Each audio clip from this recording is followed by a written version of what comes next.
Lep dober večer vsem skupaj. Veseli me, da se po dolgem času zopet srečamo na večeru režiserjev v dialogu. Danes sta z nami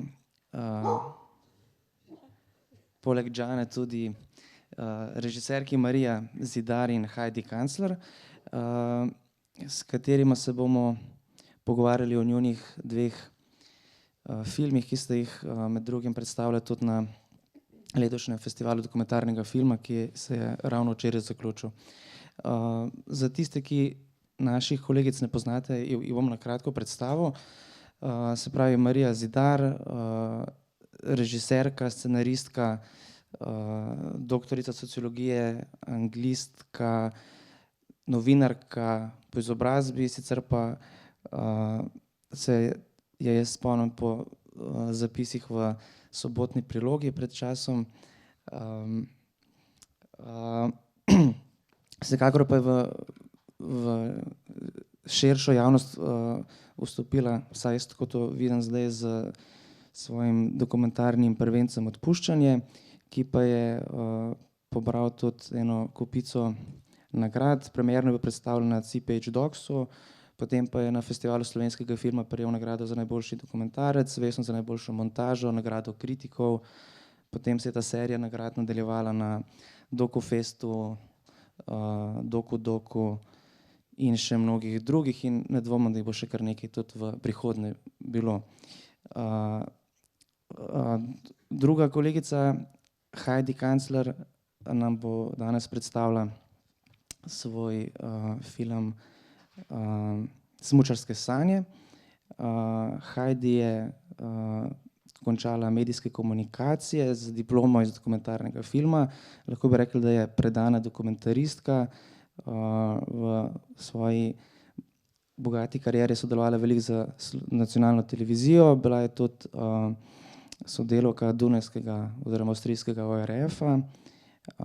Sicer pa je, tako kot večina nas, svobodna ustvarjalka. O tem se bomo lahko še malo pogovorili kasneje, kaj točno vse to zaobjema. Njeni filmi, najodmevnejši pa so poleg najnovejšega Smučarske sanje tudi Najgloblji zemljan v kopalkah, 400 let iskanja, Ser s 7 skorjami in Silence, glasbeniki s konca sveta. To je, da tako rečem, formalna predstavitev, ki je tudi DSR navedel v svojem vabilu na dogodek. Jaz bi vas vse povabil, da se vključite v našo debato, ker smo jo tudi mi trije zasnovali na način, da tudi v bistvu kolegici sprašujete lahko, ne, da niste samo te, ki odgovarjate, tako da bi bilo super, da dialog zakroži tudi z občinstvom. No, pa da zdaj ne izgubljamo časa, bi jaz kar prešel na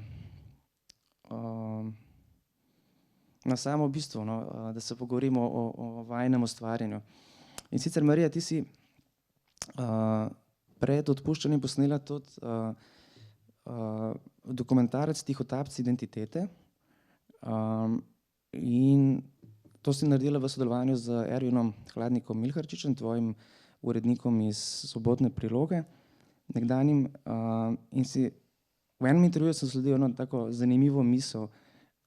Rekla si o sodelovanju z Ervinom, da on razume ljudi skozi svet, ti pa da razumeš svet skozi ljudi. In sem naredil domačo nalogo. A tole dela, ja. Kako lepo, kje si to našel?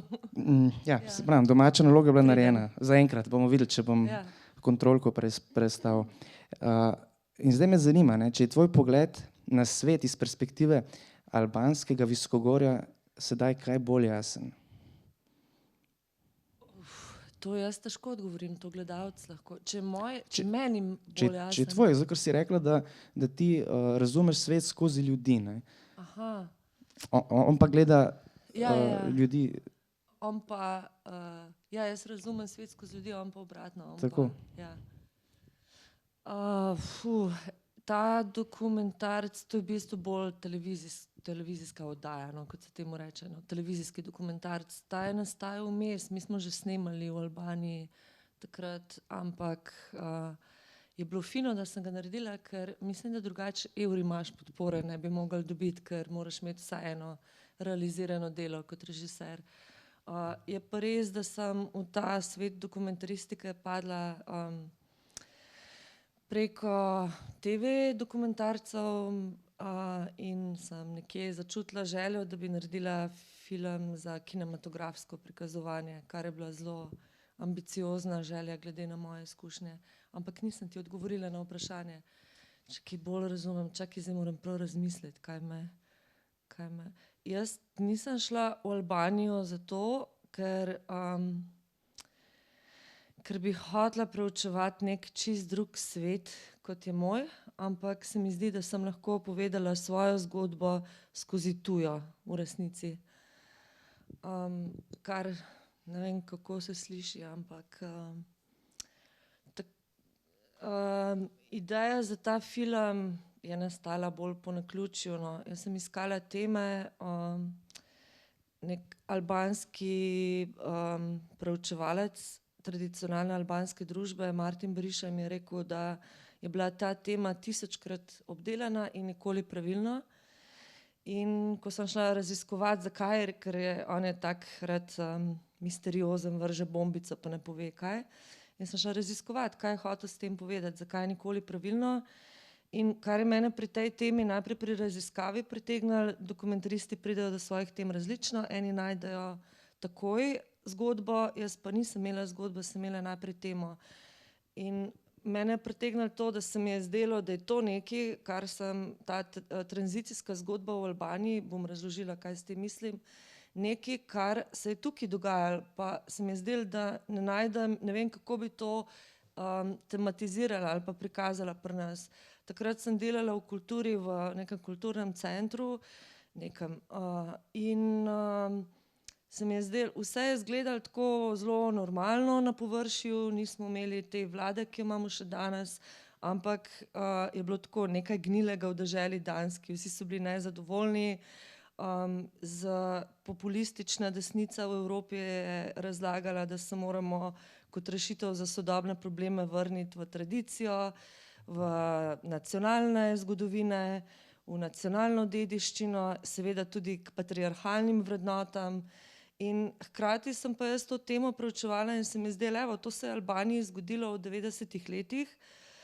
Padel je en velik sistem, komunizem, imeli so demokratično vlado, ampak razsuto državo, ker je padla veriga Poncijevih ekonomskih shem. In v tem razsulu in nekem družbenem kaosu pomanjkanja stabilnih vrednot so se začeli vračati neki vrednostni sistemi, ampak stari, ala tradicija, vera tudi, ampak ne vračati, ker se ne morejo vrniti v isti obliki, ampak predelani za sodobno rabo. Recimo v primeru krvnih maščevanj je to pomenilo, da teh krvnih maščevanj v resnici sploh ni več, ker krvna maščevanja so bila pred 100 in več leti izjemno ritualizirana, z namenom, da zadušijo v bistvu ta maščevalna čustva, ironično, predvsem pa ja, izjemno ritualizirana, to ni bilo tako lahko izvesti.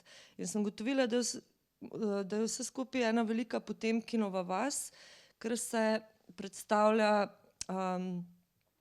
kot da ta tradicija je oživela danes, ampak to so običajni umori, pri katerih se zgolj sklicujejo, da je to nekdaj nekoč tako bilo.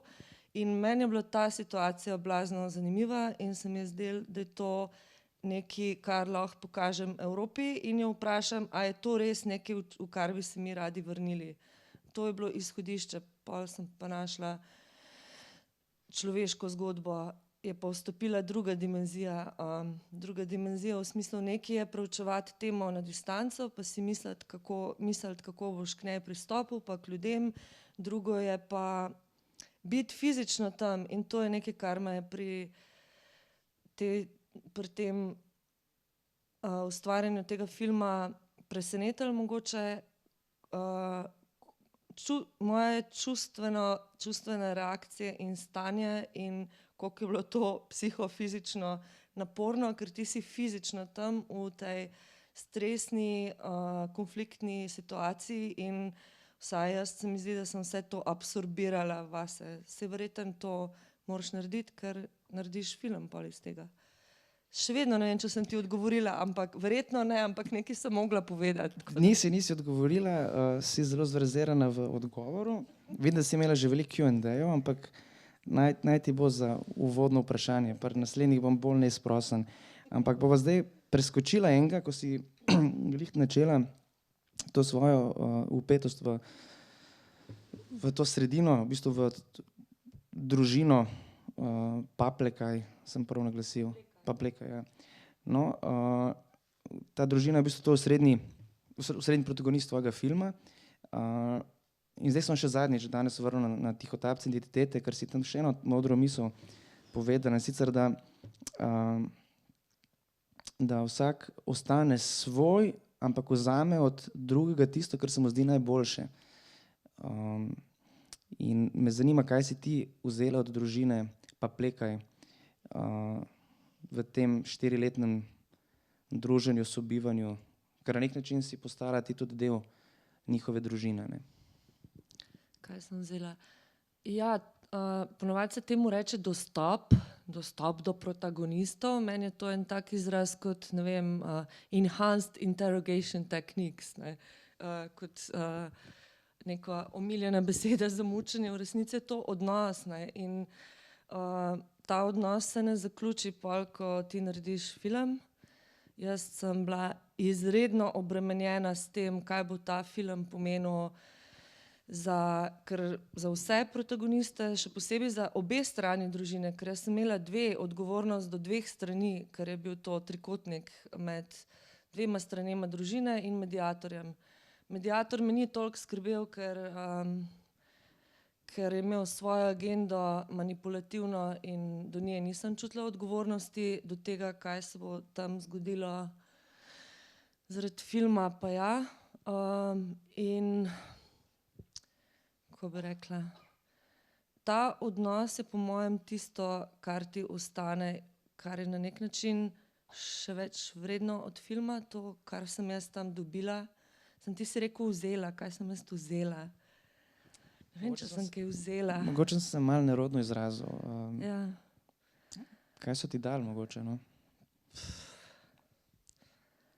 Veliko, težko povedati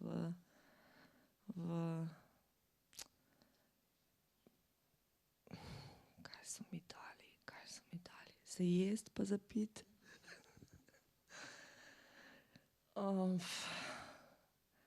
Ne vem, v tem času, ko so bila tam proti koncu, so bila dejansko kot neka člana družine, tam sva vesela kar naprej. Niso se naju naveličali. Ne vem, ostane ti tako težko to zverbaliziram. Mogoče res sem ugotovila, da imam v nobenih intervjujih ne razlagam o teh čustvenih vidikih. Zmeraj se zmažem s kakšnimi bolj intelektualnimi razlagami. Zelo par ljudem sem mogoče kaj več povedala o tem, kaj sem preživljala na snemanju. Na nek način se mi zdi tudi, zakaj bi samo ustvarjalci vedno razlagali, kaj doživljajo pri svojem delu, kot da v drugih poklicih ne. Ampak ja, no, spet nisem odgovorila na to vprašanje. Zakaj? Zato, kar sem hotela povedati je, verjetno sem zato naredila film o tem, ker so to stvari, ki jih ne znam verbalizirati. Ko sem začela delati ta film, sem se vprašala, a imam jaz to sploh sposobnost, zelo pozno sem se lotila tega področja. Vem, da obstajajo ljudje, ki mislijo o slikah in ljudje, ki mislijo o besedah. In recimo moj DOP mi je razložil, da on razmišlja v podobah, ne. In sem se vprašala, pa ne, včasih vidim samo slike in včasih se mi pa samo besede rolajo po glavi brez slik.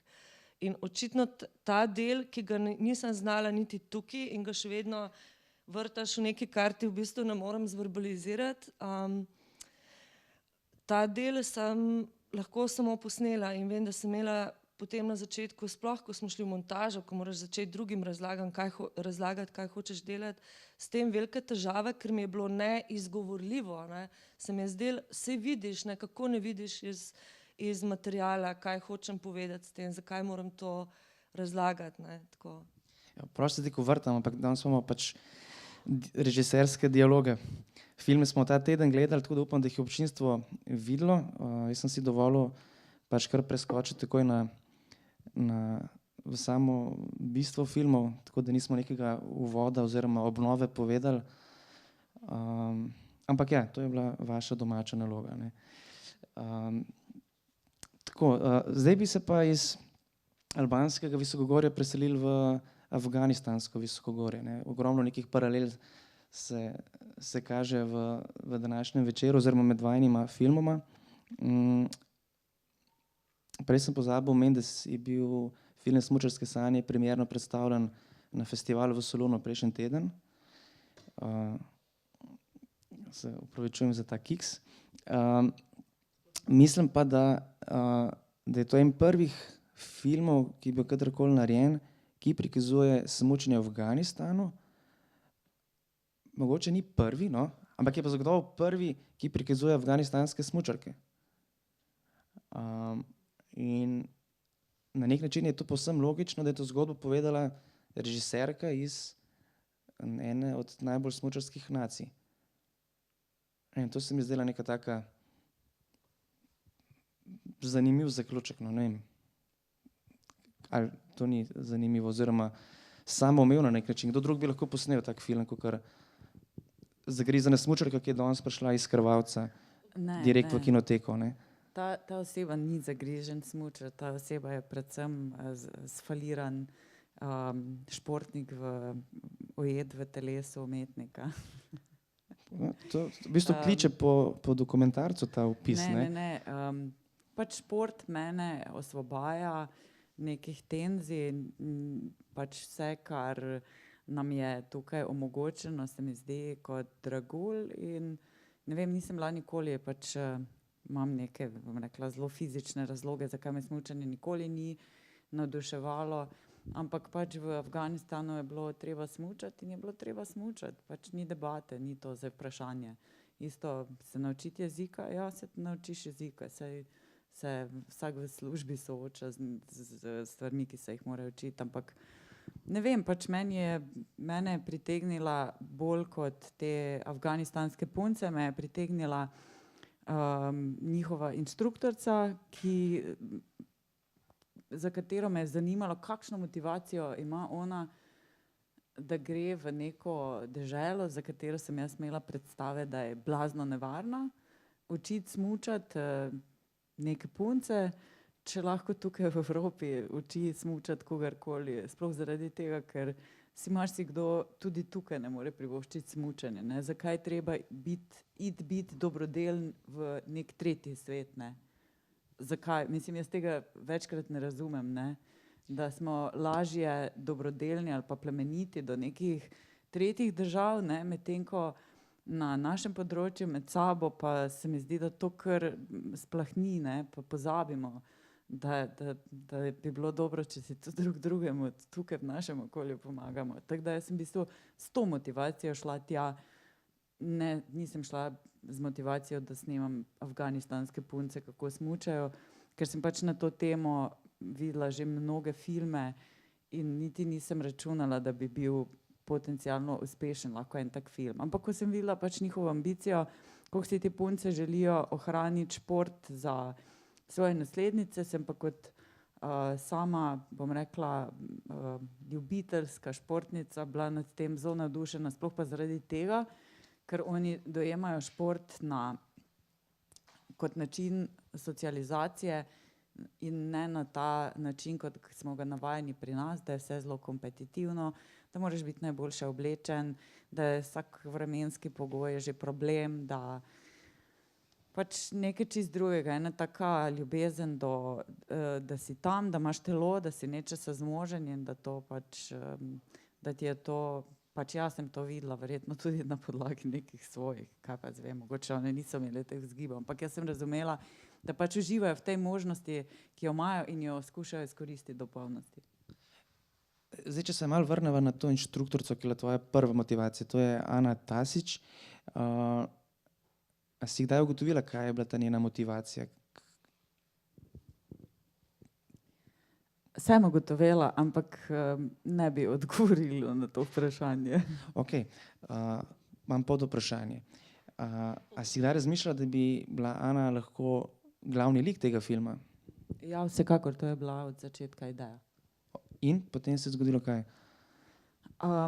Ana je bila v določenih točkah, pač ni bila filmski lik, ker je športnica in na tak način tudi deluje. No. Težko je tudi priti blizu, pa dejstvo je, da se vsake prisotnosti zelo zaveda in se z njo zelo obremenjuje. In pač kot taki ji nisem mogla priti blizu. Ja. Ok, se pravi, to je potem bil razlog za ta shift iz Ane na 3 mlada dekleta, Fatimo, Zakijo in Faribo. Tudi drugi so bili zelo navdušeni nad njimi, ko sem jih pokazala. No. Tako da je bila neka, bom rekla, mislim, Ana v teh pač jaz sem ugotovila, da je ona za to svoje delo blazno dobro plačana. Ne. Jaz sem našla motivacijo. Ne. Ona je dobila na mesec 5000 frankov. No, mislim, ja, in to pač greš. Mislim, itak so bile te dežele super že, ne. Ta ustanovitelja oziroma glavni zvezdi smučarske šole v Baminu je spoznala v St. Moricu, kjer je učila smučanje in potem je Švicar ponudil 5000 frankov, da gre še malo učiti punce in je rekla Ana kot veliki svetovljan, pa ja, pa se je to super. Tako da, mislim, nisem več iskala večje motivacije. Bolj bi me ona mogoče zanimala, zakaj hodi v Grčijo pomagati pribežnikom, pač, da se vklopijo v družbo. Bolj bi me to zanimalo, ampak to v tistem trenutku ni počela. Ok, ker tako nekje na prvi tretjini filma, ko ona v bistvu zgine ven iz zgodbe, sem se zavedel tega, kako v bistvu zginila ven in sem potem razmišljal sam pri sebi, ali je bila v bistvu ona kdaj mišljena kot osrednji lik, pa se je potem kaj vmes zalomilo in oziroma zanimal me je ta razvoj, naravni razvoj same zgodbe, ne, oziroma bom zdaj šel na moje naslednje vprašanje, zanima me, kako si prišla do teh 3 mladenk in kako si v bistvu vzpostavila stik z njimi in pridobila neko zaupanje, ne, ki je bilo ključno za nadaljevanje zgodbe. Vstopnica je bila vsekakor Ana, ki so jo punce imele tudi kot nek idol ali pa, bom rekla, vzornico. Pač tam smo se spoznale, pogovarjale smo se, glasbo smo poslušali, ko smo lahko plesali. Ne vem, pač jaz sem tisto prvo leto res vzela kot nek izlet v Afganistan in potem pač bile so najbolj perspektivne in najbolj različne in neko tako hecno razmerje v ljubezenski trikotnik se je med njimi postavljal in so mi bile zaradi tega pač najbolj zanimive. Koliko so mi pustile zraven, pa verjetno ne vem. To pač so mi, ne vem zakaj. Tudi verjetno, najbrž kot film prikaže, so tudi one imele svoje interese, zakaj. No, vse k temu se pol še vrnemo v nadaljevanju, ampak ko si že glih načela to, a si kdaj začutila pri njih to neko skrito agendo oziroma da imajo tudi kakšen drug interes, ne samo ta, ki si ga ti mogoče zaradi samega filma hotela videti v prvi vrsti, se pravi te smučarske ambicije, olimpijada, ne nazadnje v nekih starih sinopsisih sem bral, da se punce bodo potem odpravljene na olimpijado in tako ne. V bistvu se potem v samem filmu to vse razblini in v bistvu ne pridemo niti do smučarske licence, kaj šele, da bi sanjalo nastopil na olimpijadi, ne. Ne, v primeru, da bi začutila to tendenco, definitivno ne bi šla v to, ker je bilo preveč ljudi postavljenih v zelo neprijetne, tudi kazensko odgovorne situacije in če bi jaz to začutila, se ne bi v to podala, ker pač liki so zaupali meni in jaz sem zaupala njim. Ni ničesar drugega zadaj. Mislim, jaz sem jim verjela. In pač, ker sem... Res pa je, da je bila pač dolga pot, dokler so one prišle v Evropo od tistega zadnjega trenutka, ko sem jaz zapustila Afganistan, no. Tako da, mogoče se jim je pa marsikaj na poti do prihoda v Evropo še tudi njim zgodilo, ne. Pa mogoče ni bilo tako, da jaz nečesa ne bi videla. Mislim, so opozarjali pač kao tisti, s katerimi so smučale, pač lokalna skupnost seveda, ne, ja, se vam bojo pobegnile, ne, pa pazite na njih, ne, to zdaj je kočljiva situacija, ampak glede na izkušnje, ki sem jih jaz imela iz njihove skupnosti, sem predvidevala tudi veliko, ne, da je lahko bila to zgolj nevošljivost, ne, ker od njih si je vsak želel iti v Evropo, ne, tako da... Ja, za podobnim razlogom. Zato se sprašujem, koliko je bilo možno to predvideti, ne, oziroma... Tak ti bom rekla, pač ta voditelja smučarske šole njihove sta odhajala, pač najprej so v Afganistanu začeli seveda smučati fantje. Dokler ni njihov guverner, ki je imel 2 hčeri, bil na položaju, in sta si njegovi 2 hčeri želeli smučati, tudi smučanje za punce ni obstajalo. Tako je pač tudi ta novinar, ki je ustanovil smučarsko šolo in je imel tudi z istimi idejami, ne, dajmo narediti film, dajmo ta 2 človeka probati spraviti na olimpijske igre, je 2 najboljša smučarja iz te šole, ali pa najbolj perspektivna, torej najbolj fizično sposobna, dovolj sta bila stara, najbolj sta bila ambiciozna, je skušal spraviti na olimpijske igre. In ona 2 sta hodila 5 let zaporedoma v Evropo, po 3 mesece smučati na intenzivne priprave za olimpijske igre. Torej, te punce so videle ene, bom rekla, njihove predhodnike, da jim to lahko uspe, ne. In pač nam se je zdelo zelo podobno, no. Sanjale so podobnih stvareh kot ona 2, ki sta potem seveda vodila šolo za smučanje. Evropa je to finančno podpirala, ona sta v mestu, kjer bi načeloma kopala krompir, lahko bila smučarska učitelja, kar je za njuno, bom rekla, za njuno življenje postalo neka nova dimenzija in neka nova stopnja. In glede na to, da je na primer Zakija, ne, ki najbolj spretno odide iz smučanja, mislim iz snemanja, ne, je imela že prej šolo za punce, ki so kolesarile, je to izvajala vsak teden, se mi je zdelo nekako logično, da si pač želi in pač to so mlade punce, jaz mislim, da ni lahko zapustiti celotno družino, pa kar iti nek drugi svet, čeprav slišiš, da je ful boljši. Mislim, tako da, ne vem, sploh 17-letna punca, ki se je zmeraj tudi iz tekmovanj v Rusiji pa v drugih državah vračala domov. Ne, jaz niti kančka nisem dvomila, tudi glede na vsa ta opozorila, da bi one lahko kadarkoli pač rekle adijo moja družina, jaz grem zdaj v Evropo, tam bo meni super. Ja, cool. Dobro, gremo naprej. Marija, kako si pa ti pravzaprav našla družino Papleka in predvsem, kako si ti pridobila njihovo zaupanje? Ja, preden sem šla na teren iskat zgodbo, sem pred tem kakšno leto pridobivala kontakte. Inteligentne ljudi v Albaniji sem morala zelo prepričevati, da delam nekaj drugega, ker so bili vsi te teme siti in da ne bo to še ena eksotizacija. In tega lika mediatorja sem našla sama. Ker na njegova spletna stran je bila polna bizarnih pisem papežu in Ban Ki-moonu in ne vem kaj. Po drugi strani je imel pa fotogalerijo z vsemi who's who iz Albanije, veleposlaniki in tako naprej in to mi je bilo zanimivo. Družina in ti ljudje imajo svoje primere, ne.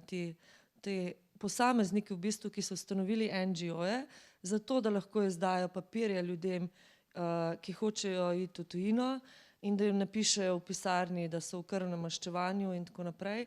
In to je bila samo eksotizacija Albancev. In temu njihovim primerom, ki jih imajo tako 3 do 5, ki so vsi v istem času so se rolali po zahodnih medijih, sem se skušala izogniti. Kontakt do družine sem dobila, Beriša mi je dal kontakt škofa lokalnega, ta škof se je poleti odpravljal po visokogorskih kmetijah katoliških in je omenil, da gre, da ima eno družino, kjer je bila ravno 1 leto prej ubita hčerka in da je druga stran prosila, da se pogovori z očetom in tako naprej. In smo šli tja z njim. Tako da moja zgodba je bila 1,5 leta približno paralelna. Paralelno smo v Tirani snemala tega lika in njegove ekspedicije, njegove misionarje in ta del je bil tako zabavno, absurdno, teatralen, veliko sva se narežala na snemanju, on je dobesedno odigraval nek lik, ne, ker tega v resnici mediacijo oziroma sprav v resnici ne počne in je bil navdušen nad snemanjem, idejo, da se dela o njem veliki evropski dokumentarec. Družina je bila pa seveda druga zgodba. Prvič in drugič sva prišla preko škofa, se pravi, on vprašal očeta, oče je dal dovoljenje in mama je na teh prvih snemanjih bila ekstremno odklonilna do kakršnekoli ideje. Stala je v kotu, totalno besna na Gazima, ker je dal soglasje, da dovoljenje. Absolutno odklonilna. Mislim, da je bilo njej jasen, že na začetku, meni je postalo jasen, da njej že cel ta ceremonija, da ima odpor do nje ta moški tater, ki se je okrog pletel, kaj šele, da zdaj kdo to nekdo snema, ne. Tako da tukaj je pa bistveno dlje trajalo in sva šla v fazi razvoja manjkrat v Lek Bibaj in sva večino časa visela z Džinom in na teh njegovih ekspedicijah. In šele, ko smo dobili produkcijska sredstva in sva se oba preselila v Albanijo, se je zgodba zares začela razpletati, ampak tudi dostop. Čeprav je kazalo zelo slabo na začetku in sicer končno po leta 2016 dobimo, se pravi 2013 začnem raziskavo, 3 leta kasneje dobimo sredstva, da po 2 letih periodičnega snemanja končno lahko začnemo razvijati zgodbo. Midva prideva tja, jaz pustim job, on tudi, vsako svoje stanovanje, se odpeljeva v Lek Bibaj, poveva, da bi rada posnela, ne vem, otroci so šli k verouku in midva sva s temi lokalnimi nunami se pripeljala tja, da bomo posneli otroke, ki grejo k verouku in pol še k njim javiva na poti in Gazim najprej pravi ja, pol pa se očitno pogovoril z Vero in pokliče nazaj in reče, da otrok ne bo tja in nič več. In sva se zastonj pripeljala tja in sem si mislila, shit, kaj naj zdaj naredim? Jaz sem dobila produkcijska sredstva za film, zdaj pa ni več heca in nimam dostopa kar naenkrat. Tako da sva pol večkrat veliko šla na obisk, tako na kavo brez kamere in Vera me je ves čas opazovala, najbolj, mislim, oba, no, ampak še posebej mene. In ko sva bila parkrat prisotna pri, ko so začeli teh scen mediacij, ko pridejo lokalci v hišo in to vse skupaj izgleda izjemno teatralno. Gazim, odpusti in skakanje v luft in ti pompozni govori. In je opazovala mene, kako jaz to opazujem. In ko je štekala, da midve obe vidva enako, so se odprla vrata v družino. Tako da dosti hitro pravzaprav po tem začetnem oklevanju. Tako da potem pa ni bilo več vprašanja. Tudi otroci, recimo starejši sinovi, seveda jim je popolnoma jasno, kaj se dogaja in so najstniki in oni si v resnici ne želijo biti del tega šova, oni imajo svoj life, oni imajo pač svoj Facebook, frende, Tisicar, vse normalne stvari in je tudi njim to vse skupaj precej čudaško, se meni zdelo. In so se skrivali, sploh najstarejši. Tako da, ko je ta najstarejši sin, ko se ni več skrival pred kamero, včasih se je skrival tako zelo, enkrat je nesel en hlod in se je hotel skriti in se je zapletel v neko drevo in je bila cela kolobocija.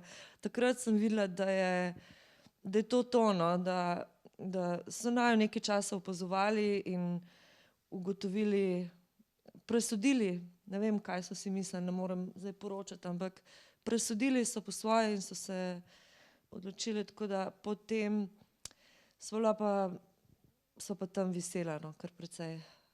Ampak ne pretirano, no, zaradi tega, ker je bilo, midva so prišla snemati v to hišo zato, ker je bila tam ubita hčerka in sestra. In to je bilo na popolnoma vsakem obisku s kamero, brez kamere, čutiti otipljivo. In to preseči je nemogoče, ker smo vsi vedeli, a veš, tako je bilo ves čas, sem imela ves čas občutek, da je ta Džusta, ta punca ves čas tam, čeprav je ni bilo, ne. Tako da, ja, a sem zdaj odgovorila, Super, končno, si super, zadovoljen? Nagle. Ja. V bistvu si mi že nastavila naslednje vprašanje iz naslednjega listka. V bistvu ti si, če jaz zdaj prav razumem, si paralelno spremljala dve zgodbi, ne? Oziroma teba posplošati, da bo meni lažje. Spremljala si tega mediatorja, pa spremljala si družino, Ja.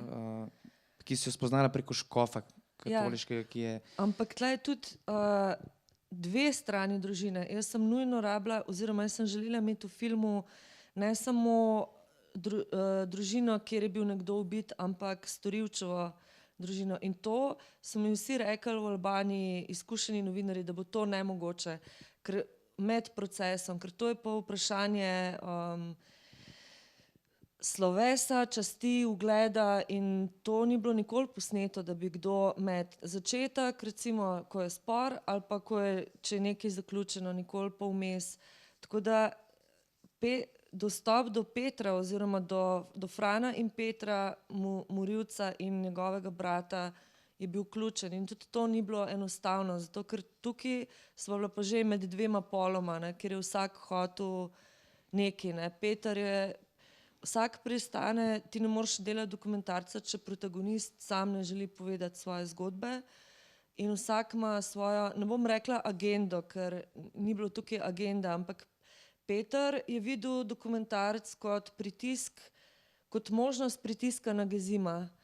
Gazim je videl to najino prisotnost kot neko obrambo, zaradi tega, ker je bil Gazim je oče, ne, zaradi tega, ker je bil v lokalnem okolju, so bili večinoma vsi na strani Petra. Peter je bil izjemno zanimiv lik, ne, škoda, ker pač zgodba terja samo toliko njegove prisotnosti, kot je noter, ampak on je bil izjemno načitan, on je recitiral Danteja, Rilkeja in meni je bilo to fantastično, ker sem hotela vse te stereotipe o vsem obrniti na glavo.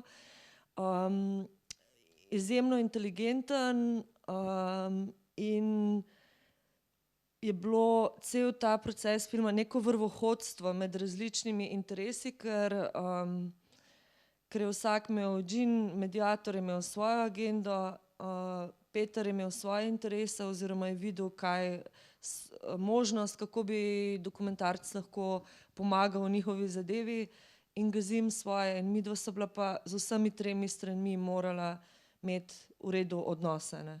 Ampak zdaj si že v bistvu bolj pametna, kot si bila takrat, ne. Moram skočiti 2 koraka nazaj in to v bistvu me zanima. Ti si dolgo časa snemala 2 zgodbi paralelno, pa nisi vedela, kako jih spojiti oziroma kaj sploh snemaš, ne? Ne, da nisem vedela, ne, ampak problem je bil naslednji. Džin je imel svoje primere, to so bili, bom rekla direktno, misery porn. Tega jaz nikoli ne bi snemala. Poznam take, to je grozno, te družine, ne vem, od alkoholizma do, ki jih predstavljajo kot nek showcase. In meni je bilo to odvratno. Mislim, tudi tam so otrokom je jasno, ti tega ne moreš snemati. Pa še vse je lažno, ne. Ko sem naredila raziskavo, se je izkazalo, da ni da veliko stvari ni prikazanih po resnici. In nobenega nisem mogla pustiti. Ta družina, ta trikotnik, takrat je bil škof, oče in morilčeva stran in ta tip v Tirani, ki ga pa nisem mogla njim podtakniti, ker prvič je bil še škof tam udeležen, on je imel pa svoje primere in en primer smo celo sledili v Belgijo. Najprej sem mislila, da bo to paralelna zgodba, nisem hotela snemati samo v Visokogorju in nisem hotela snemati samo njega. Tako da sem takrat pletla za razne aplikacije, da bo to kot, ne vem, Magnolija, da bodo to paralelne priče, čeprav nisem zares tega verjela. Jaz sem imela, ne vem, težko ti to razložim, ker imela sem občutek, da če bom dosti dolgo delala, bo zgodba se razvila in te logike ne znam razložiti. Nikakor pa ni bilo to tako, da smo nekaj snemali, pa bomo videli, kaj bo iz tega. In ta magija se je sama od sebe zgodila. Džin je slučajno izvedel, da midva snemava ta primer v Visokogorju, postal neznansko ljubosumen, ker je mislil, da se ta veliki evropski dokumentarec snema samo o njem, se vključil v zgodbo, 2 meseca kasneje pa škof umrl po nenadni hudi bolezni. Kaj bi jaz naredila? Verjetno na neki točki bi morala eno ali pa drugo opustiti, ampak nisem mogla, ker če bi opustila urbani del, bi imela samo ruralno zgodbo in če bi imela sam njega, in je bilo to fantastično na nek način, fantastično, ne za družino toliko, ker se je on, ki je glumil nekoga, se je vpletel v resnično zgodbo in se je boljš pokazala stran ljudi, ki mešetarijo s temi primeri, kot če bi ga ne vem koliko let sledila. Saj pa to paralelno sledenje se mi zdi potem pri montaži izkazalo za ne za problem. Recimo montažerka Marjana Kozakova, ona se je totalno ne zaljubljena, ampak bolj je bila fascinirana z Džinovim materialom, ki ga je bilo tudi več in ona bi lahko naredila celo zgodbo brez njega. Tako da v montaži smo porabili kar nekaj časa, da smo destilirali ta trikotnik z Džinom v družini in da ni bil on nek paralelni letalec, paralelni lik. Tako da ne vem, mislim, razumem, kaj sprašuješ, kaj bi naredila, kako, ampak jaz sem imela ves čas občutek, mogoče je to naivno, ampak če bom delala, bom naredila film. Nič drugega se nisem mogla opreti, ampak vedela sem, da če bom delala, bom naredila film, se bodo stvari zgodile. Vedela sem, katere elemente hočem posneti, katere vidike, predvsem pa je bilo pri tej zgodbi od začetka jasno, da ne snemam tukaj zgodbe o tem, kako se bo to končalo, ampak kaj oni počnejo, kdo so, kakšno motivacijo imajo, če me razumeš. Jaz nisem čakala nesrečnega konca, jaz sem imela namen snemati toliko dolgo, da imam vse elemente v zgodbi. In mogoče bi bila res lahko to paralelna priča, ne vem, ena se odvija v Visokogorju, kjer imajo realen problem, ta lik pa bluzi po Tirani, pa obiskuje sem pa tja kakšen case in imaš, tudi to bi mogoče funkcioniralo, ampak. A bi bila pripravljena mediatorju dati namig, da bi on prišel do te družine? Sem imela več kot izjemno veliko prilik, pa mi ni prišlo na misel. Šele zelo kasneje sem se vprašala, kako to, ampak mi ni prišlo na misel, ker je bil on kot iz enega drugega sveta, da bi mu rekla, ti veš, jaz imam pa tle en primer, pa a bi ti se, ker je bilo to fajn za. Nisem tako razmišljala, ker mi je bilo izjemno sporno to, kar je počel, hkrati komično in absurdno, ampak hkrati tudi zelo bolno velikokrat in ni mi sploh to prišlo na pamet. Ga pa niso oni zavrnili, če bi ga oni zavrnili, pač bi ga, ne, ampak ga niso, ker so spodobni ljudje, ker je to tak socialni kod in pa še to je bilo, ne, kasneje sem izvedela, pravzaprav so bili povezani, pa jaz nisem, sem šele kasneje izvedela, ker je Peter, on, brat od Morilca, tudi sam mediator in je pokazal nama pol člansko organizacijo od Gina, tako da oni so bili na zvezi za papirje, ker Franovi otroci Morilca, so šli v Francijo potem in papirje jim je zrihtal Gin, tako da oni so imeli, niso bili tako, to je bilo 3 degrees of separation, ampak niso vključil zgodbo, ne, zaradi tega, ker on tega, razumeš, ker on tega v resnici ne počne, ampak se je uvalil šele, ko je izvedel, da mi dva snemava tudi ta primer in je hotel odigrati tega mediatorja. In se je večkrat hotel iz zgodbe potem tudi izvleči, ko se je izkazalo, da to ne bo izpadalo tako spektakularno. Enkrat sem ga res mogla zmanipulirati, moram povedati. To je bila moja edina manipulacija, v kateri nisem sicer vešča, ampak ko se je že uvalil v zgodbo in gotovo, da se to ne bo dobro končalo, da to ne bo najbolj izgledalo na filmu, je rekel, smo se dobili, mi smo se skoraj vsak dan z njim srečevali, midva, in je rekel, ne, tole, jaz imam en drug primer tam, tole ne bo. Predtem je pa poslal, en dan prej je pa poslal v Lake Bibaj ekspedicijo teh svojih lokalnih misionarjev, ampak on ni hotel iti zraven, ker je vedel, da bojo, hotela sem reči popušili, ampak to ni lepa beseda, da ne bojo uspeli. In potem je rekel, imam en drug primer, gremo mi tja, in Latif je dvignil kamero, ker to je njega vedno spravilo pod nek acting mode, in pa sem mu jaz rekla, veš kaj, kako ti si včeraj poslal, tvoji ljudje so bili tam, cela ekspedicija, midva so to posnela in so pritiskali na njega in niso bili uspešni. In zdaj ti praviš, da to ne veš. Kako, to so tvoji ljudje, ne?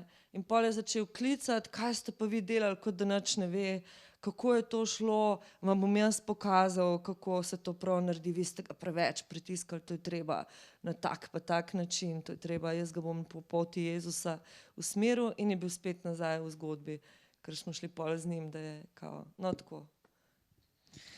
Ok, se pravi, ti praviš, da to ni film o krvnem maščevanju, ne? Ne, ker ga ni, prvič se Ok. on, mislim, zdaj, če pogledaš film, to je bil problem, ne, ker Ker vsi ga etiketirajo kot Ja, saj, enostavčni sinopsis je tisti film o krvnem maščevanju, ne? Tako se pač... naš ne, Ja, tako se reče, jaz sem prvič za vas film slišal tako, ne? preko medijev, jaz nisem nikoli te besede vem, da dala ne, ampak noter. govorim ti, da moramo popraviti ta napačen vtis. Ja, oziroma je ful je bil, mislim, ogromen problem. Slovenka, ki dela film o krvnem maščevanju v Albaniji, to... Ja. Ne. O tem, čemur se reče krvno maščevanje. Prvič se nihče noče maščevati v filmu, je celo vprašanje, zakaj se sploh grejo in zakaj je tako pomembno, da odpusti, in to sem hotela pustiti gledalcu. Zelo sem se, kar nekaj časa sem se upirala temu, da bi imeli ta nek uvodni tekst, ki bi to omenjal, ker se mi zdelo, da bi to vplivalo na celo gledanje filma, ampak se je izkazalo, da nekateri gledalci rabijo neka pojasnila. Ne, ni, jaz mislim, da je to film o konfliktu, čist enostavno, ker on se ni hotel maščevati sploh, to ni bilo vprašanje, on se ni mogel odpustiti, sploh pa ne na tak način. Tako da pri predstavljanju filma pa so seveda drugi zapleti, ampak to bomo pa... Za en drug večer. Kako, za drug večer. Ja, moraš zelo paziti, ker je to, jaz sem 7 let delala proti eksotizaciji in čim imam Blood Revenge, je to slot nekega filma, ki smo ga videli že 100-krat, in to je bil problem pri predstavljanju prodajanjem agentom, festivalom in tako naprej. In zelo kompliciran razložiti, ne, to je ta tema, ampak ni, ker v bistvu, mislim, ja, čim sem slišala za Blood Revenge, je bilo konc. Jaz sem pa pol porabila milijon nekih intervjujev, da sem razlagala, ne, to ni to. No, se zato tudi danes še enkrat to povemo. Ok, Heidi. Tako kot recimo Odpuščanje ni film o krvnem maščevanju, se meni zdi, da tudi smučarske sanje niso film o smučanju, pa tudi ne o smučarskih sanjah. Sem mogoče malo drzen ali pa predrzen v tej teoriji. Mogoče je to film o sanjah, ki so jih ta mlada dekleta živela na podlagi nekih pričakovanj, ki so jim bila servirana preko zahodnjaške kulture. Ne vem, kaj ti misliš o tem? Ali se motim? Pa ne, v bistvu se pač smučanje je zgolj celofan, v katerega sem zavila neko globjo temo. Smučanje je bilo zgolj vzrok, povod, ne, imamo pač neke, bom rekla, stvari, mislim, ona bi lahko počela karkoli drugega. Mislim, lahko bi bile igralke, ne, pa bi prišle v Evropo igrati v evropski film, ne. Lahko bi bile, ne vem, kak drug šport, karkoli bi lahko bilo, ne.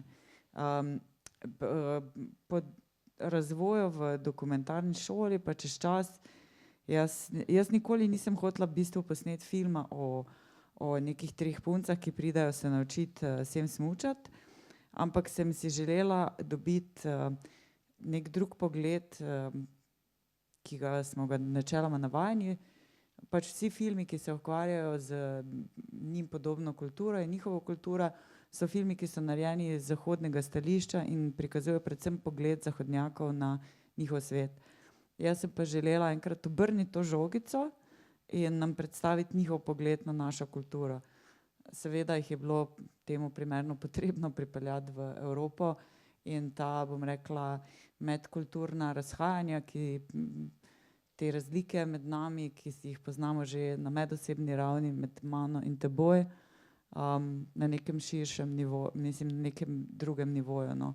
Predvsem pa mi ni bilo nikoli všeč, da smo vedno tako pokroviteljski do drugačnih kultur, no. To mene zelo moti. In z tem podvigom sem hotela odpreti neko drugačno videnje ali pa spregledanje nas, kako si mi v bistvu drznemo njih na tak način obravnavati. Ker to, da če nekdo ne živi na nekem določenem standardu, ki ga mi poznamo, še ne pomeni, da živi slabše, po moje. V nekem trenutku, ko se zgodba obrne, ne, od tistega, kar pričakuješ, pa kar iščeš, ne, v bistvu jaz sem določene stvari nastavljala, ne.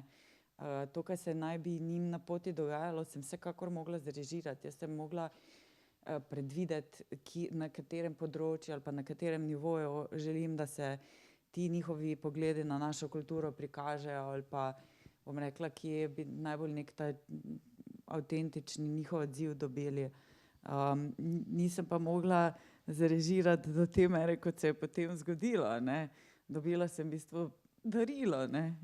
Ampak mi je v trenutku, ker sem bila pač sama na snemanju brez producenta in bila sem hkrati odgovorna za celotno ekipo in hkrati sem bila torej tudi za te punce, hkrati sem bila pa režiser, je bilo, mislim, sem bila pač v trenutku, ko sta prvi 2 pobegnili zjutraj, predvsem v precepu, ali naj zdaj, mislim, ali jaz te punce iščem, ker če jih ne bom jaz iskala, a jih bo kdo iskal, ali naj zdaj pač to snemam, a ne. A lahko to delam oboje. In pol pač, ko sem nekako je steklo, sem videla, da bo situacija šla v to smer, da se bojo drugi angažirali oziroma da sem jaz posredno se angažirala, sem potem začela snemati, ne.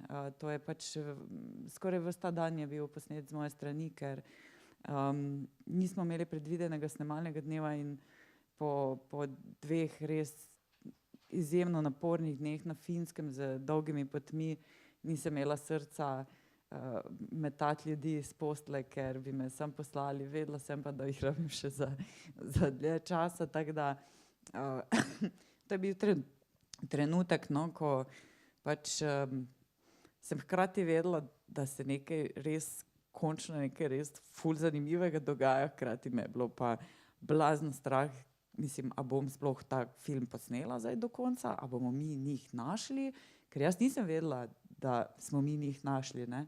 To je bil proces iskanja. Ampak to, da sta pač oni dve šle, mislim, hkrati sem bila totalno šokirana, po drugi strani pa sem rekla, gled, končno se nekaj res dogaja, ne? Nekaj, kar ne bi mogla zrežirati, pa ti je padlo pač na krožnik, zdaj pa pač prosim pojej to sladico. Ko si zdaj omenila to situacijo, da si morala sama vzeti kamero v roke in snemati, ne? Si tudi sicer snemala sama oziroma kako je potekalo to sodelovanje z direktorico fotografije? Tukaj bi omenil še eno anekdoto, v bistvu me je presenetila, to nisem vedel, da je tvoja prva snemalka iz Avstrije te pustila na cedilu 48 ur pred odhodom v Afganistan zaradi takrat poslabšane varnostne situacije. In potem si dobila finsko snemalko Heini Mantila. V bistvu predvsem me zanima, kako je potekalo to sodelovanje režiser, snemalec v situacijah, kjer ni popravnega izpita. Eno tako si ravno kar omenila, sicer se je posnela sama, ampak kako poteka ta komunikacija? Ker sam recimo je nimam, ko sem delal svoj dokumentarec, sem tudi sam snemal, tako da se zmeraj sprašujem, kako komunicirati v takih situacijah s snemalcem, kako mu dati napotek oziroma se prej zmenita, to me zanima. No. Pa tudi tebe čaka, Marija, to je isto vprašanje. Jaz sem imela izključno situacijo brez popravnega izpita. Ne, vsi pri dokumentarcu so praktično zmeraj. Režija v dokumentarnem filmu je ni, ne? Pa je. Mislim, jaz sem režirala situacije, jaz sem nastavljala dogodke, ki so se dogajali, na katere bi sicer čakala, da se zgodijo, ne. To pa še ne pomeni, da sem jaz režirala odzive ljudi pa njihove reakcije, ne. Ja, jaz pač, jaz sem svoj prvi film posnela sama, Na globljega zemljana v kopalkah sem posnela sama, pod vodo, nad vodo, pač kjer je bilo potrebno. Dolgo časa sem imela zelo afiniteto do snemanja slike, dokler pač, ne vem, me v enem trenutku moja mentorica na televiziji Slovenija ni prepričala, da naj pustim to drugim, in potem z razvojem tehnologij sem tudi videla, da ne morem hkrati dohajati fotografiji pa vsem različnim formatom, in sem raje to nekako pustila. In tudi fajn mi je v bistvu delati z snemalci, tako da zelo rada delam z snemalci, ni mi to, pač ne počutim se dovolj, saj se za marsikaj ne počutim dovolj kompetentno. Kako ste komunicirali? Ja. No, pač nekaj sem jaz sama posnela, to je lahka stvar tega, da pač ko sam snemaš je, da imaš zelo fokus, da veš, kaj hočeš od določene situacije, pa kaj se ti dogaja. Hkrati pa tudi nisi pozoren na vse, kar se dogaja izven objektiva, no. Zelo težko gledaš, kaj se tam dogaja, pa še malo okoli, ne. To je, zelo težka naloga, če je kdo tega sposoben, super, jaz tega nisem sposobna. Prvo snemanje z Heini, ona je tudi bila zelo mlada snemalka, edina, ki je pač imela od 5 potencialnih, je imela ta pogum, da je šla z mano v Afganistan. Je bilo prvo snemanje, je bilo zelo trdo, ne. Jaz sem njej mogla zelo kazati, na primer, moj surov material, kako sledim zgodbi in kaj me zanima, ne. Pred vsako sekvenco, ki smo jo snemali, sem ji povedala, kaj pričakujem in kaj iščem v tej sekvenci. Na kogaršnji emocionalni odziv naj bova pozorne, in tudi hkrati potem med snemanjem, če so stvari se spreminjale, sem ji pač zašepetala na uho, mislim, da to ni nič, bom rekla, toliko groznega, če ona sama ni videla, da se kaj dogaja.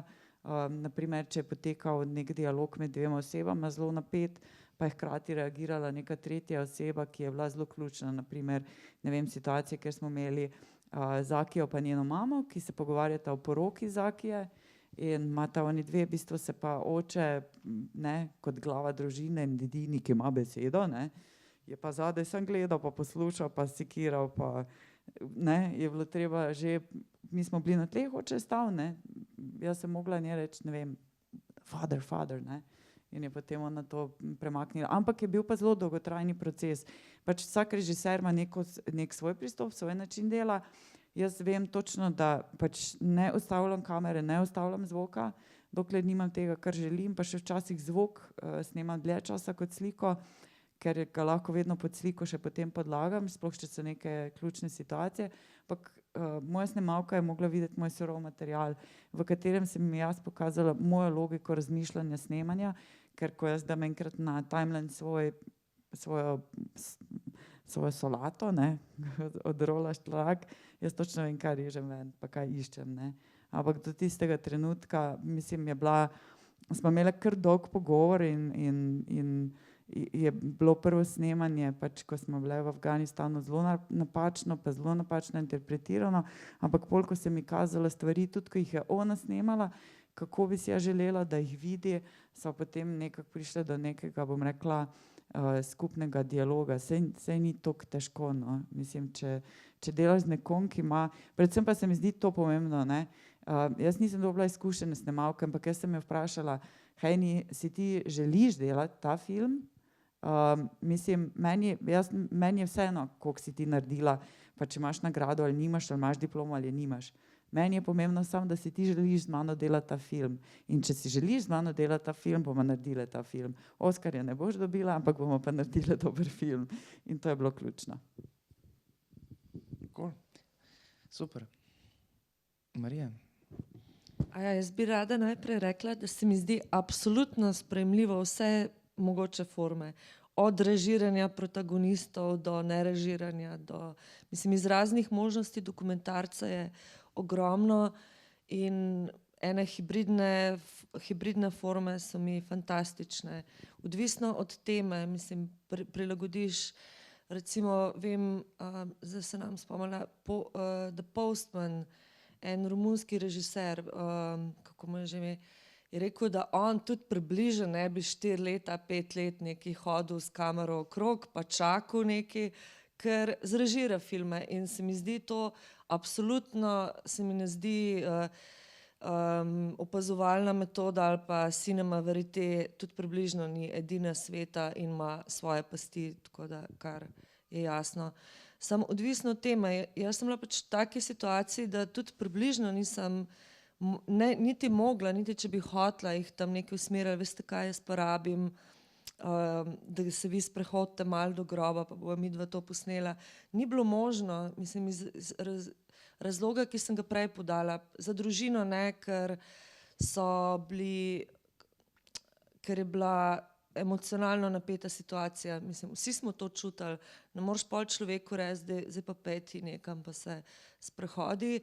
Niti ne Ginu Markoju, on bi bil izjemno dovzeten za kakšne sugestije.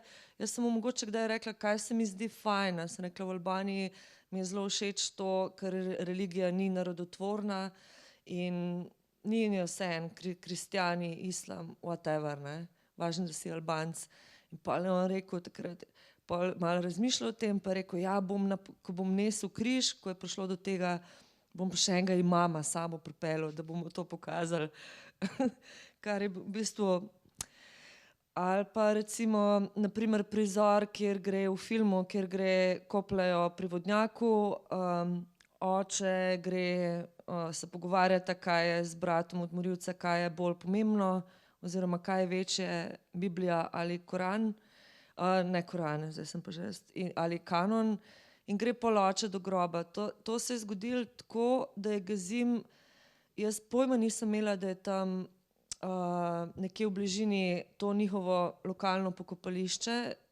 To je bilo tudi dosti zgodaj, mislim, da leta 2016, komaj smo šli v produkcijo. On je pač nenadoma vstal in šel, ampak to začutiš, ko si tam fizično z ljudmi. Lahko bi šel tudi sam na WC, ampak imela sem občutek, da hoče nekaj pokazati, in sva prižgala kamero in hodila za njim in se nikoli ni obrnil ali kaj razlagal. Nič, brez besed smo vedno take prizore posneli. Ampak spet ni taka mistika, ker ko si nekaj časa s človekom, ga začutiš enostavno. In meni je bilo to ljubše in dobila sem, če že hočemo o tem govoriti, dobili smo stvari, ki si jih jaz sama nikoli ne bi mogla izmisliti. Vključno s tem križem, recimo nošnjo križa in ali pa ta NASA majica, s katero se mediator v svojem zadnjem prizoru pokaže na strehi tega svojega bunkerja, ki ni nikoli postal tempelj.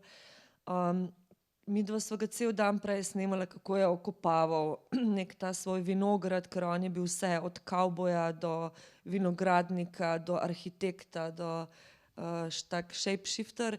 In je šel pol nazaj noter v to svojo kučico, se je šel stuširati.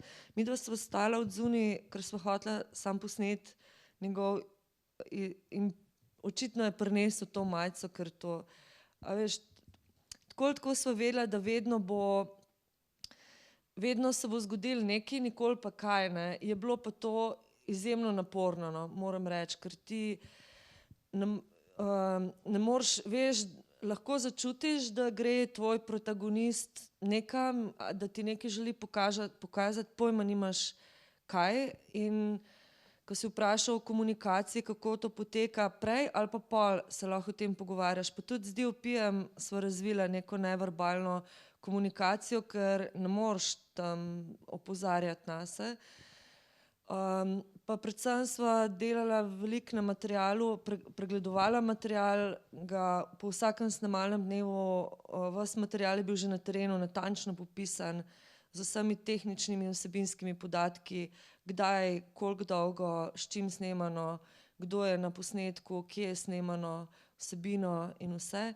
Pa tudi vizualno, no, tako jaz sem ga včasih malo prisilila, da je gledal posnetke, ker je tako najlažje videl, kje so napake na začetku, ja, in se je tako tudi razvijal vizualni slog, ampak vsa ta komunikacija je bila, ne vem, neverbalna in nekako po občutku, ampak to spet ni tako metafizično, kot se mogoče sliši. Se ti ljudi spoznaš, tudi oni tebe in je bilo pa zaradi tega bolj dolgotrajno in predvsem, ja, nikoli ni bilo popravnega izpita, pa zelo dolgi snemalni dnevi, ker recimo samo ti prizori mediacij, to je trajalo včasih od jutra do večera in zdaj biti mentalno ves čas prisoten, recimo za snemalca, ali pa jaz sem še zvok zraven snemala, tako da sem mogla vedno paziti, da imam, obsedena sem s tem zvokom, da imam zvok v redu, gledati, kje je snemalec, ga usmerjati.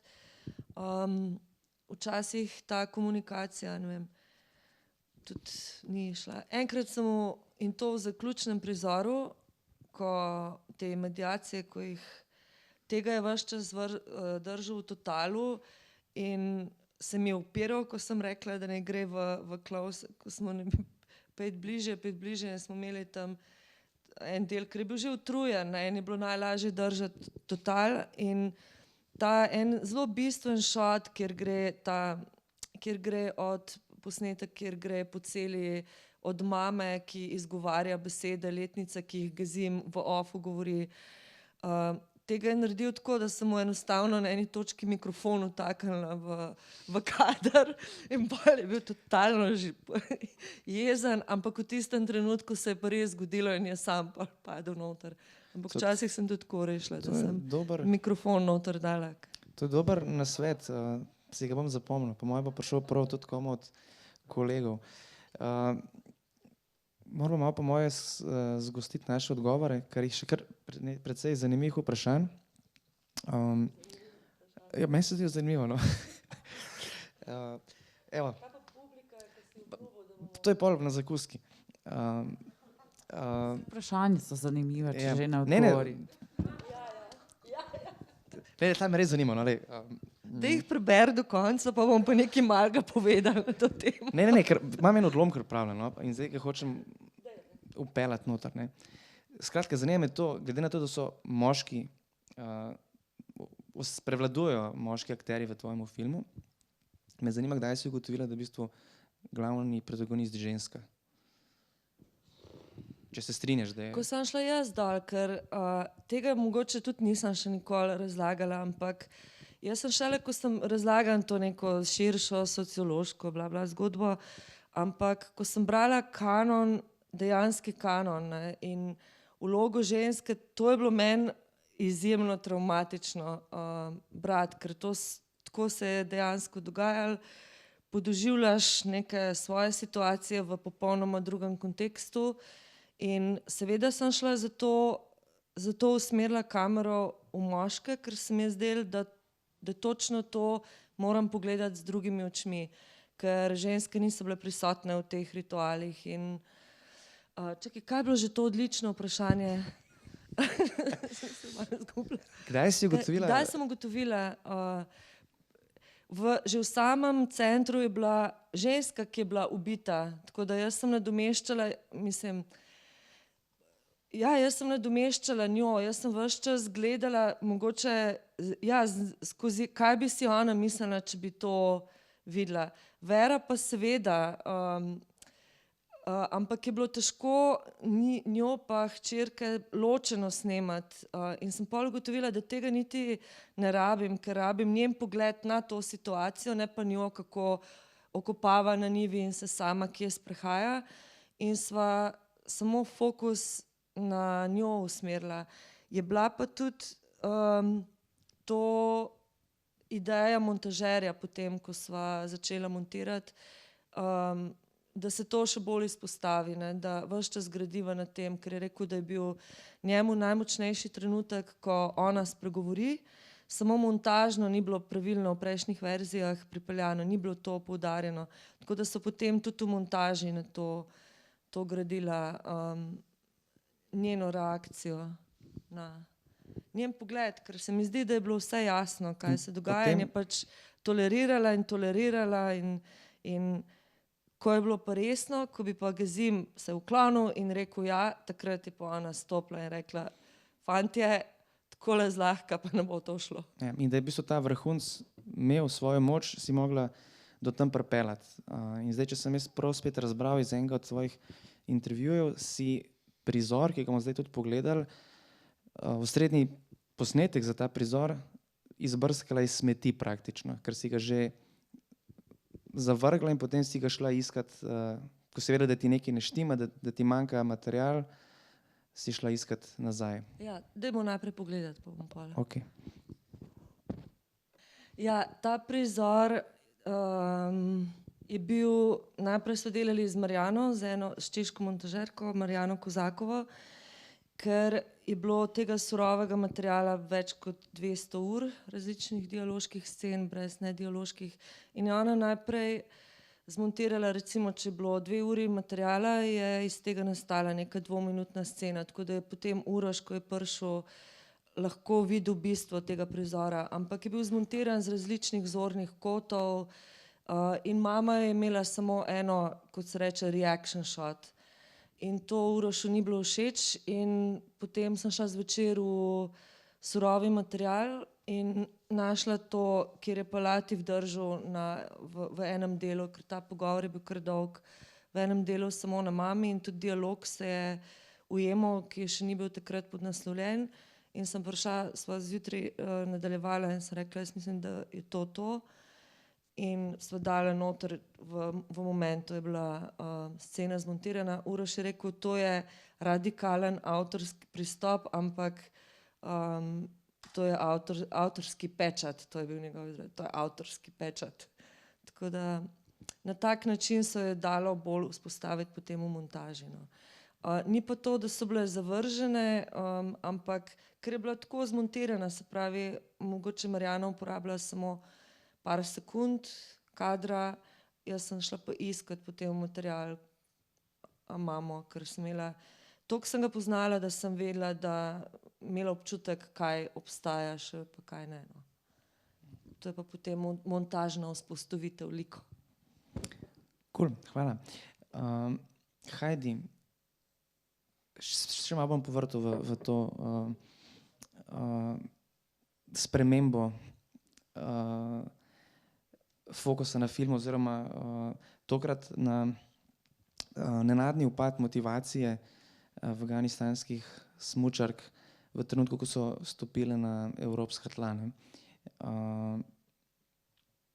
In všeč mi je ta komentar, ko so rekli, da so evropska smučišča 100-krat slabša od njihovih. Vendar ta je čisto nepomembna opaska zdaj. Mislim, upad motivacije se je zgodil kasneje, ne? kasneje se zgodi? Seveda, to je pač zmontirano, tako da dela, ne. Kaj ti da rečem. One niso izgubile motivacije, ko so prišle sem. Mislim, one nismo toliko čisto na začetku, preden so pobegnile, nismo niti toliko smučali. One so pobegnile, preden smo mi začeli smučati. Dejansko. Se pravi, si nas vrtela okoli prsta gledalca s tem? Ne, jaz sem pač naredila še vedno zgodbo, kot se je zgodila, ampak taka, da je gledljiva.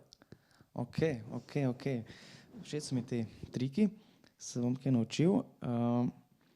Ampak imam še en dvom, ko mi ga lahko pomagaš zdaj pojasniti. Imel sem občutek, da je najstarejša od deklet Zakija. Da je ona na neki način tudi tako, je v bistvu delala v recepciji hotela, edina imela od njih službo, zaročenca, moža, ki ga je pustila. To so prav neke velike žrtve, na nek način. Bila je edina za službo, za resno zvezo, se to je v bistvu pustila doma za sabo. Zvemo tudi, da v bistvu se je razida z fantom zaradi tega, ker se je odločila sama zase, ni spoštovala njegove želje, da ostane v Afganistanu. In sem potem dobil neko misel, da v bistvu ona že od samega začetka načrtovala pobeg, da je bila to v bistvu predstava, s katero je lahko dimno zaveso dvigala, ne. Ker če tako realno pomislimo, a bi res ona pustila moža, zato da bi šla za mesec ali pa 2 v Evropo malo smučati, pa bi prišla pa nazaj, pa bi bilo vse po starem, verjetno ne. Tudi službo, mislim, take velike stvari so se mi zdele, da bi ona bila pripravljena to spustiti v zameno za smučarsko licenco. No in potem, če v tej teoriji grem naprej, sem razmišljal, da je v bistvu ona skrbno načrtovala ta pobeg in so ji mlajši kolegici prekrižali načrte s tem, ko so nenačrtovano, brezglavo, vihravo pobegnile iz hotela. Brez kakršnekoli predpriprave in organizacije, ki jo je ona več kot očitno imela, glede na to, kako je uspešno kasneje pobegnila v Nemčijo, ne. Pa me zanima, kaj misliš o tej teoriji moji? Za prvo težko sodiva rok, ker ne veva. Vsaka od teh punc je imela neke izzive, ne? Zato so bile tudi zbrane kot liki. Pa zdaj ne bom razlagala, zakaj smo izbrali. Mislim, se vidi, mislim, te njihove izzivi pred Evropo so v filmu zelo jasno postavljeni. Nismo prepričane, če ona ne bi ohranila službe, ne. Ne moreš reči, da ti nekoga ne bi pustil za 2 meseca v Evropo, ker kaj bi pa tam počel? Mislim, a bi se spremenil kot oseba? Mislim, če je bila njena družina odprta do tega, da ona smuča, potem najbrž si ni izbrala najbolj, nimam zdaj izraza, zategnjenega zaročenca, ne, ker zategnjen zaročenec bi rekel, mislim, kaj za ti tu vodiš z biciklom okoli ženske po Bamjanu, ne, mislim, kaj hodiš smučati, pa mislim, kdo skače s padalom, pa še službo imaš, se pove, ne. Tako da, ne vem, glej, to pustiva pri miru, ker pač so neke naše predstave, ki po moje niso glih tako jasne, ne. To njeno, bom rekla, njen zelo intenziven emocionalni odziv na pobeg prvih 2 punc je bil nam nerazložljiv. Po eni strani nas je želela ali pa mene je prepričala, da je izjemno sram, sploh v podpori dialoga z Ano, ki si je vsekakor želela, da pač, ko enkrat ona ne bo hodila več v Afganistan, res namesto nje nekdo uči še te punce smučati. Pač ti njeni emocionalni odzivi so bili nerazložljivi, mislim, tudi mogoče oni drugače reagirajo na celotno situacijo. na koncu pa je moja predpostavka, da so bile te njene žalosti in neka osramočenost lahko zgolj odziv na to, da je vedela, da bomo mi nekako poostrili nadzor oziroma da so nekateri poostrili nadzor namesto nas in je seveda na tak način zvedela, da sta oni dve malo zajebale celotno situacijo. No. Potem je seveda zelo veliko teho našla v avstrijskem producentu, s katerim smo se borili. On je videl boge punce iz Afganistana, ki nič nimajo. Jaz sem jih videla drugače, tako da so tudi avstrijsko produkcijo zelo okoli prsta znali sukati. In mogoče na neki točki, ne vem, so nam dali vedeti, kot da naj mislimo, da one vedo manj, kot mi vemo, da vedo. Ne vem, ful kompleksno, ampak ne vem, lahko bi bila ena možnost je, da je bilo to Zakijo zelo sram, ker sta pač ti dve punci nam to naredile, hkrati, ker je bilo tudi jasno povedano in edina razumela, da pač to lahko pomeni kazenske in finančne sankcije za mene, za producenta, ker smo dala garancijo, da bomo te punce varno po končanem časovnem obdobju pripeljala nazaj v Afganistan. Hkrati pa, ne vem, je lahko bila to tudi njena, vse tako, kot sem ti rekla, za njo sem bila najmanj prepričana, da res misli oditi, no. Tega svojega fanta je bila neizmerno zaljubljena, tudi on v njo in pač, ja, zmeraj sta dve, ali pa še tri, ne vem, mogoče, jaz vidim samo dva scenarija, mogoče bi pa kdo v publiki videl še tretjega ali pa četrtega, vsak ima po moje svojega, ne vem, ampak ja. No, predlagam, da pogledamo zdaj odlomek jutra po pobegu, oziroma začne se že odlomek večer pred pobegom mlajših kolegic in potem njena reakcija. Če se strinjaš. Saj mislim, da je to v filmu, ne, sva istega gledala. Ja, ne, mislim, oni dve pobegneta, jih že najdejo, a ni to? Bova videla, lej. 90 minut je mimo, tako da smo bonus že pokorili, ampak zdaj bi se vseeno spodobilo dati priložnost našemu občinstvu. Kljub tvoji fantastični listi vprašanj. Ne, resno, moram reči, Imaš še zadnji listek, ampak izjemno lepo pripravo, izjemno poglobljene vprašanja in da se počutim kot loser, ker se mi zdi, da nobeno nisem odgovorila. Marija, bomo to ob kozarčku, ampak vseeno bi povabil cenjeno občinstvo, da postavi kakšno vprašanje. Jaz imam eno vprašanje za obe. A so nastopajoči videli filma, kako so ga sprejeli? Pri meni zelo težko. Glede na situacijo, ki je trenutna, Fariba, torej najmlajša punca, upam, da ga bo lahko videla na festivalu slovenskega filma. Zakijo nimam kontakta, z Fatimo sem ga pa sama prekinila. Fatima je v Ameriki, kamor smo ji pomagali iti, Zakija pa mislim, da je še vedno v Nemčiji. Tako da zaenkrat še ne. Pa tudi ne vem, če bi vse razumela, tako da je treba poskrbeti še za podnapise v Darju. Jaz pa ja, jaz sem se pa pred premiero januarja lani odpeljala v Legvibaj in pokazala film, ker sem to obljubila in so ga pogledali cela družina dvakrat in zaključili, da tako je bilo.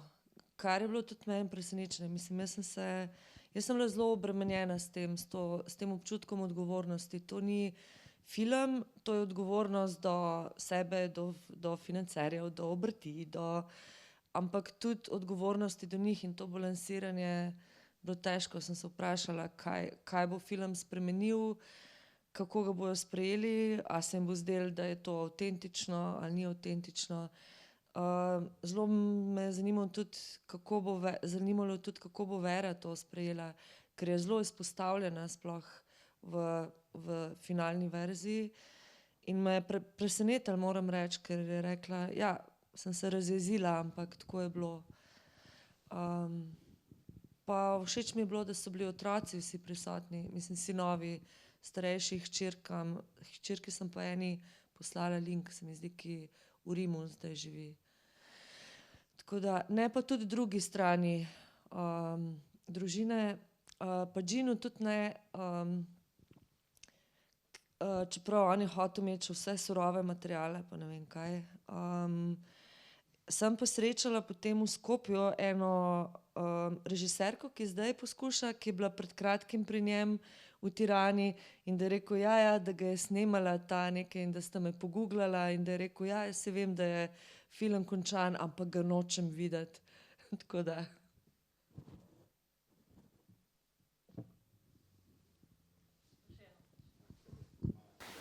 Še hotela sem vprašati, kako sta z jezikom, ne? Ker je pač ne, tuj jezik oziroma kako sta to... Se lahko navežem, ker moje vprašanje je bilo isto. Kako je z jezikom, glede na to, da se zgodijo ene situacije, ne vem, si se naučila albansko ali ne vem, afganistansko oziroma ker se zgodijo neke situacije, ki ne veš tudi mogoče, če ste se naučili jezika, potem razumeš kontekst, če pa ne poznaš jezika, je pa potem... Ja, sem se naučila s časoma, pasivno predvsem, no, moram priznati, ker sem zelo malo govorila, kot se spodobi za žensko v tem okolju. Mislim pa, da mi je na začetku to v resnici koristilo, da čist na začetku, da nisem govorila jezika, ker sem se morala skoncentrirati na vizualno naracijo, kar je bilo bistveno in nisem imela bergle mogla sem biti pozorna na telesno govorico, predvsem. Seveda sva pa vedno pol te posnetke pregledala, pa sem vedela potem vsebino.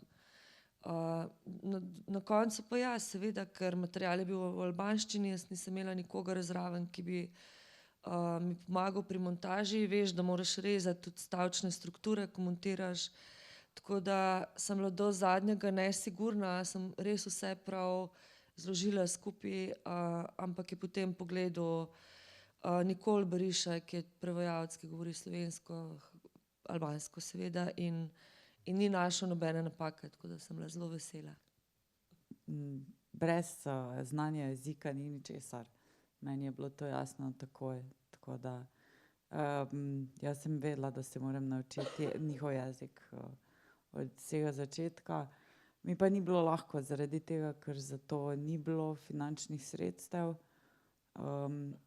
in tudi ni dostopnih materialov. Dari je podoben Farsiju, ampak se blazno razlikujeta med seboj.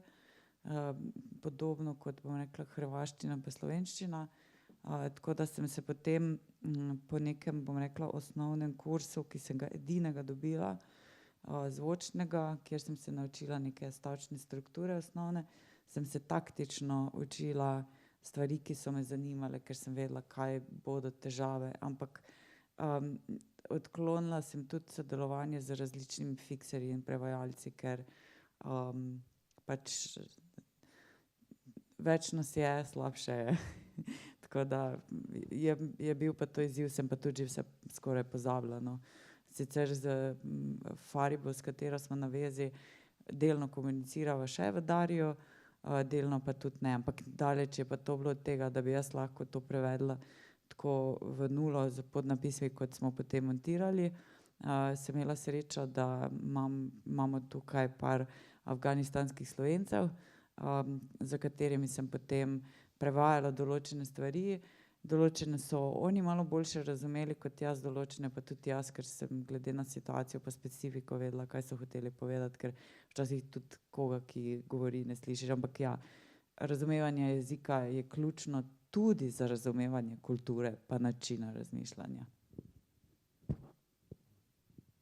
Jaz sem imela albanskega snemalca tudi oziroma Kosovarja, tako da sem se pa tudi poskušala učiti albanščine že prej med raziskavo. ker zato pa so tečaji. Ampak mi je šlo zelo slabo, ker je kljub temu, da sem jezikoslovka, ker je albanščina čist svoja veja indoevropskih jezikov in ni bilo nikakršnega besedišča, ne? Ti moraš biti v stiku z jezikom, da besedišče dobiš, ne moreš se samo slovnice učiti in to sem lahko pa šele potem, ko sem bila na terenu in pasivno predvsem zato, ker sem snemala zvok in poslušala in manj uporabljala. Jaz imam eno vprašanje. Glede na to, da ni krvnega maščevanja v tej obliki, tako kot si prej rekla, v kakšnem kontekstu se pol to odpuščanje v bistvu odvija? Ker pač vidimo, da skupnosti je ful pomembno, da se zgodi, tako da to je ziher nekaj, česar ne vidimo. Vprašanje časti, ne, ker včasih je tako bilo in zdaj vse to je v filmu pravzaprav, vsaj upam, da razvidno, ker brat od Morilca na začetku razloži, da bi s tem počastil, z odpuščanjem Gazimu počastil in sebe in celo svojo rodbino in da vprašanje časti, ne, to je bilo vprašanje ega, ne, ker je Gazim imel določeno moč, dokler v skupnosti se je vedel, da si ona dva nista segla v roke in da sta še narazen in tako naprej. No, potem pa vas vse skupaj vabim na kozarček rujnega. Hvala, ker ste prišli. Hvala tebi. Ja, hvala. Domače naloge znaš delati.